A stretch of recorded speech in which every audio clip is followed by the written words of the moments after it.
Breaking news mga tol, panalo na si Nonito The Flash Donaire natapos ang laban sa round 9. Nagkaroon ng accidental headbutt, dumugo ang kilay ni Donaire. Kaya nagreklamo ito sa referee. Sinabi niya, "Rep, hindi na ako makakita, headbutt ang nangyari." So dumugo yung kilay niya. Siyempre kapag headbutt at hindi na tumuloy ang boxer, pwedeng daanin yan sa decision. Siyempre dahil alam ni Donaire na lamang sa scorecard, kumpiyansa. Malaki ang kumpiyansa niya na makukuha ko na ito sa decision. Pwede nang itigil ito. Pwede nang daanin sa scorecard. Lamang talaga si Donaire. Maganda pa rin yung galaw ni Donaire. Ang problema lang, hindi na iniinda ng kalaban niya yung suntok ni Donaire. Ang lilinis ng counter ni Donaire mga to, lalo yung style niya na slip then straight.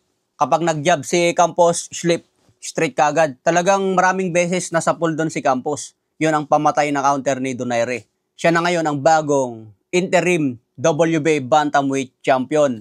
At sinabi din ni Donaire matapos ang laban, magpapatuloy pa ako. I will still come back and stronger. Dahil hawak na yun ni Nonito The Flash Donaire ang kanyang interim WBA belt. Makakalaban na niya ngayon ang WBA champion na si Vargas. Ayon sa ranking ng WBA mga tol, hawak ni Antonio Vargas ang WBA belt habang bakante ang number 1. Siyempre mapupunta na dyan si Nonito Donaire dahil interim champion na siya. Number 2 si Tenshin Nasukawa. Kung matatandaan nyo si Nasukawa, ito ang dating nakalaban ni Floyd Mayweather na umiyak sa isang exhibition match. At makikita din sa ranking mga tol, number 5 na po si Nonito Donaire dyan. Siyempre dahil panalo si Donaire, naging interim champion niya, pwede na yan aakyat sa number 1. Kaya nga sinabi ni Donaire mga tol, babalik pa ako na mas malakas. Sa edad na 42, naging champion pa ulit si Donaire.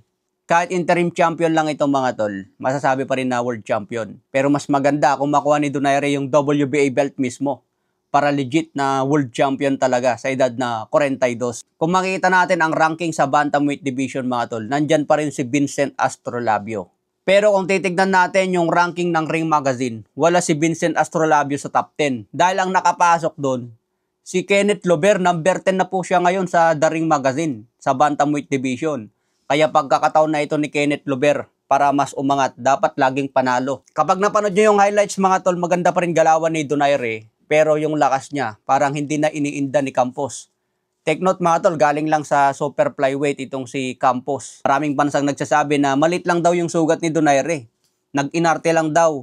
Umayaw na dahil alam niya na lamang sa score. Pero ganun talaga mga tol, kapag hindi na makakita ang isang mata, pwede ka nang umayaw. Kasi mahirap nga naman lumaban isang mata mo. Bullseye ka.